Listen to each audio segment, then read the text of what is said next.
8 incredible action-packed weeks of racing comes to a culmination point tonight at the Upper Peninsula International Raceway as we crown the 2020 track champions.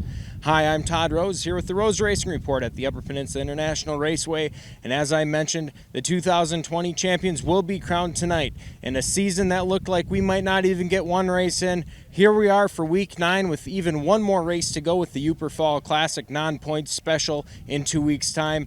But to get there, we have to get the points chases done and put away, and we're going to crown champions tonight here at the Upper Peninsula International Raceway. It should be a great night of racing, and we'll have the highlights just ahead for you on the Rose Racing Report.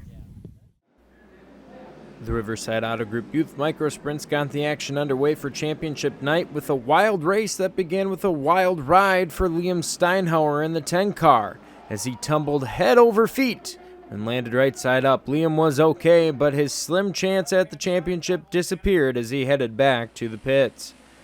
Brody Steinhauer in the 71 led the field as they came to speed with the 19A of Carson Artley following him into second. Further back, Caleb Warm in the 19, Mason Cagino in the 103, and Griffin Iverson in 52 went 3 wide into turn 3 with Cagino grabbing the spot. A few laps later, Carson peeked to the inside of Brody on the front stretch, but would have to wait to make the move again. That opportunity came for Carson as the top two came into lap traffic. They touched.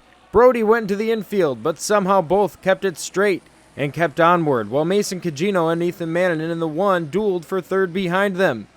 Carson Artley went on to grab his first ever win with Brody Steinhauer second and Ethan Mannanen third. Griffin Iverson in 5th capped off a year full of consistent finishes by becoming the Riverside Auto Group Youth Micro Sprint Champion.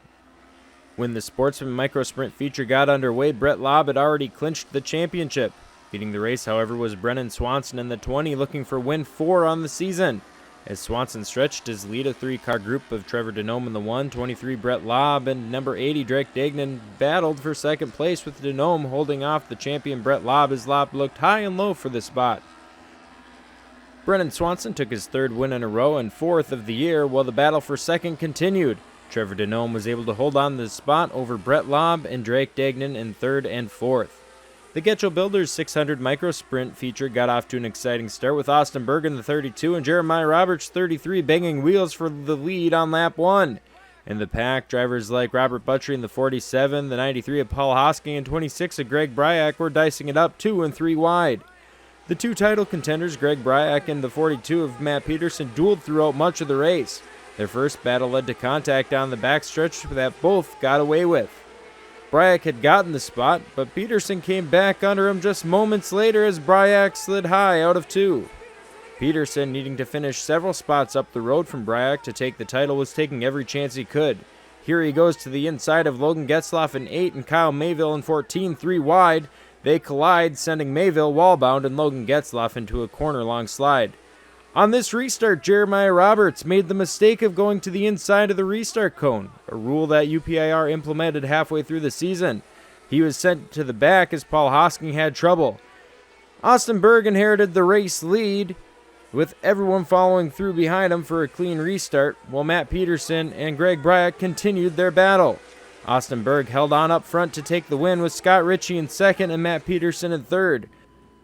Finishing in 4th and claiming the track championship was Greg Bryak in the 26, while Austin Berg pulled into victory lane to celebrate.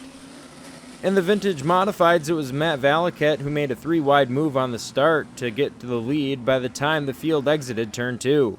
While he began to stretch his lead, championship contenders Dan Lambert in the 4 and Scott Degnan in the 75 were fighting their way through traffic. Valaket, still out front, soon had Lambert in his mirror challenging for the lead. Dagnan was still trying his best to erase the distance between them and hold on to his championship lead. Dagnan grabbed a spot from Charlie Peterson while Lambert took the lead from a stumbling Matt Valaket. Things looked to be smooth sailing to the end, that is until the lead pack caught lap traffic with 2 laps to go. Using the outside line, Scott Dagnan would take the second from Jesse Denome in the 0 with Charlie Peterson the meat in that sandwich. Through 1 and 2, the top 2 on track and in the title battle separated themselves from the field, readying themselves for the final lap. Behind them, Jesse Denome and Charlie Peterson would come together and slide into the infield, out of harm's way but out of the race. Dan Lambert was able to hold off Degnan for the win, but it was Degnan who had claimed the title of track champion with his second-place finish. Eric Mathieson was the leader early in the 27 machine in the A&L Iron and Metal Street Stock Feature race, but soon chasing him down was Ron Jenchak in his trademark red A40 with Billy Bowden in 16 following him, and soon looking for the lead himself. Moving to third and eventually to second around Jenchak was 2020 track champion Paul Wagner in the 5, who simply started his car to clinch the title. The 23 of Nick Leisner joined the fray and made his way around Jenchak as well a few laps later. At halfway, Bowden led while everyone filed down into a single line behind him. Tyler Windling in the 51 would jump out of that line to make a move on Ron Jenchak for position in another impressive late-season run. For the lead, Wagner had suddenly closed on Bowden. It quickly became obvious why.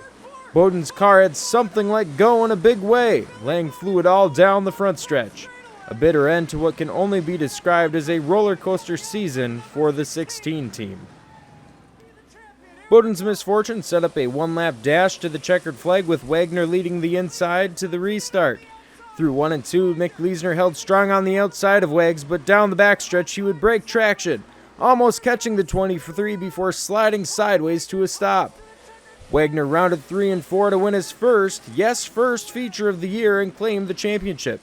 Tyler Windling and Ron Jenchak were second and third. Needless to say, there was one happy driver in the number 5. 69 Jeff Solomon and 15 Matt Mackey ran 1-2 in the opening stages of the Binks Coca-Cola Sport Modifieds feature, but on his way to the front to grab both those spots would be championship contender Matt Valaket in the 53. If Valaket won the race, points leader Lonnie Dalgord in the 60 could finish no worse than 2 positions behind him or lose the title on a tiebreaker. It was that close. Luckily for Dalgord, he would make up 2 spots in one corner on Matt Mackey and Jeff Solomon, putting him back to the good by 3 points for the championship. Only one caution flew in the race, it being for Mackey, who spun in turns 3 and 4. He would continue. On the restart, Valaket led while Dalgord came under pressure from Mike Ritchie for third, jeopardizing Dalgord's hopes for the title. With the checkered flag waving, Matt Valaket took the feature while Lonnie Dalgord clinched the title for 2020 by holding on to the third place. Pat Ritchie finished in second.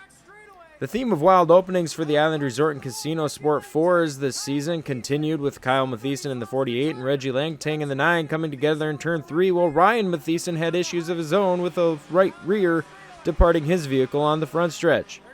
On the restart, Kyle Mathieson was on the charge, passing David Rumfelt in the 49M, then going after Wayne Corwin in the 63. On Mathieson's bumper was Matt Adams in the 4, who claimed the championship like Paul Wagner by simply starting the race. Adams eventually would make the move on Mathieson, who was about to have his race turned upside down for the second week in a row. You may remember Kyle rolling softly on the backstretch infield last week. This time it was much more severe. While racing Nathan Price in the 71, the 2 cars made slight contact, pitching Kyle into the air, then over 1, 2, 3.5 times for Mathieson. Slow motion shows just how violent the crash was. Kyle jumped out, arms in the air uninjured, aside from a little soreness. Matt Adams and the 80 of Alex Constantino battled for the lead after the restart, with Constantino eventually taking the spot. However, the yellow would fly for Brian Bizza, and Constantino would exit the track under that caution, overheating.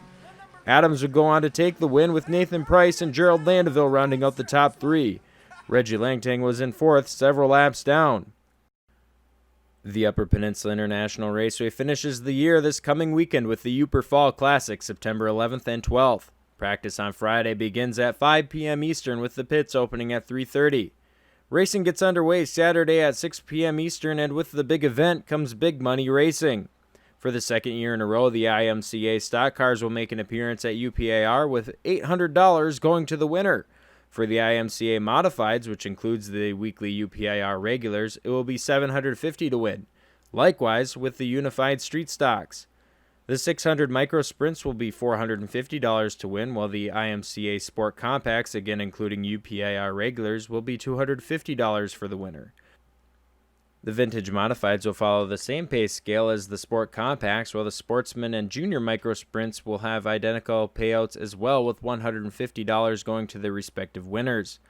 On top of all that, fans can also contribute in any way they see fit. For example, a bonus to the driver that finishes in a specific position, wins the race, or even the first driver to roll over.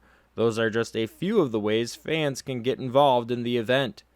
The racing action doesn't end with the 8 classes already mentioned, as 2 classes of UTVs will take to the track as well, courtesy of Race Driven. Again, practice will begin Friday with pits opening at 3:30 p.m. and on-track action starting at 5 p.m. The green flag drops Saturday at 6 p.m. All times are, of course, Eastern. In the event that Saturday's event be rained out, the rain date will be Sunday, September 13th, with racing at 4 p.m. Eastern. We hope to see you there.